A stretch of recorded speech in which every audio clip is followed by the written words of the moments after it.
Welcome friends. 1 September 2025 supreme কোর্টের যে TET সংক্রান্ত রায়, তারপর দেশের মিলিয়ন মিলিয়ন শিক্ষক শিক্ষিকা রাতের ঘুম উড়িয়ে গিয়েছিল এবং তারপর আমি একটা কথাই বলেছিলাম যে এর একটাই সমাধান, কেন্দ্র থেকে যদি অর্ডিন্যান্স জারি করে।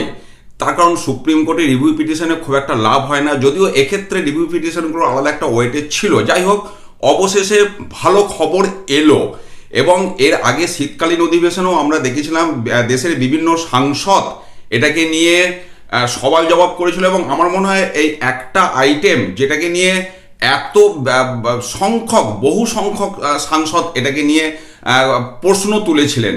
তো অবশেষে right two education amendment act 2026 পেশ হচ্ছে, বিল তৈরি মানে অ্যাক্ট তৈরি হয়ে গেছে, সেটা পেশ হচ্ছে, পাস হওয়াটা শুধু সময়ের অপেক্ষা। সেখানে যে বিষয়গুলি আছে তার মধ্যে যে মূল বিষয় আমি বলবো, বারবার যে কথা তখন উঠে এসেছিল সেকশন 23 সাবসেকশন 1, যেটা যার মধ্যে এই যে নিয়ম ছিল যে আগে থেকে নিযুক্ত হওয়া ইন পজিশন শিক্ষক শিক্ষিকাদের টেট কোয়ালিফাই করতে হবে, সেটাকে এবার কারেকশন করে আপনার সাবসেকশন 4, 5, 6 ইত্যাদি বিভিন্ন আনা হয়েছে, যার মধ্যে পরিষ্কার যেটা বলা হচ্ছে যে রাইট টু এডুকেশন অ্যাক্ট, এই অ্যাক্ট আসার আগে নিযুক্ত শিক্ষক শিক্ষিকাদের কোনো রকম পরীক্ষা দিতে হবে না।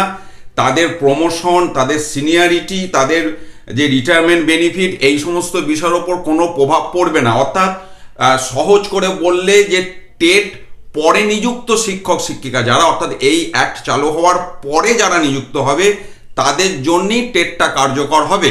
অর্থাৎ আরটি অ্যাক্ট বা এই যে অ্যাক্ট চালু হওয়ার পরে নিযুক্ত শিক্ষক শিক্ষিকাদের জন্য টেটটা লাগু হবে এবং রাজ্য সরকার চাইলে উপযুক্ত ট্রেনিং দিয়ে শিক্ষক শিক্ষিকাদের আপগ্রেড করতে পারে, তার সাথে এর কোনো সম্পর্ক নেই। এবং এর আগেও আমি বলেছিলাম একটা ভিডিওতে যে এই আপগ্রেডেশনের জন্য আপনারাও জানেন সেই পিকক মডেল, সিসিসিসি এই সমস্ত বিভিন্ন ট্রেনিং কিন্তু বহু সময় হয়েছে আপগ্রেড করার জন্যে। সম্প্রতি উচ্চ মাধ্যমিক শিক্ষা সংসদের পক্ষ থেকে সেমিস্টার সিস্টেম চালু হওয়ার পর ট্রেনিং হয়েছে, কাজে এই ট্রেনিংগুলো ঠিক আছে। অর্থাৎ সব কিছু যোগ বিয়োগ করে যে বিষয়টা দাঁড়াচ্ছে, যারা আগে নিযুক্ত হয়েছেন তাদের জন্য টেট বাধ্যতামূলক নয়। এরপর এই সংক্রান্ত আপডেট যখনই আসবে আমি আপনাদের সাথে শেয়ার করব। আপাতত নিশ্চিন্তে থাকুন, ভালো থাকুন, সুস্থ থাকুন। ধন্যবাদ।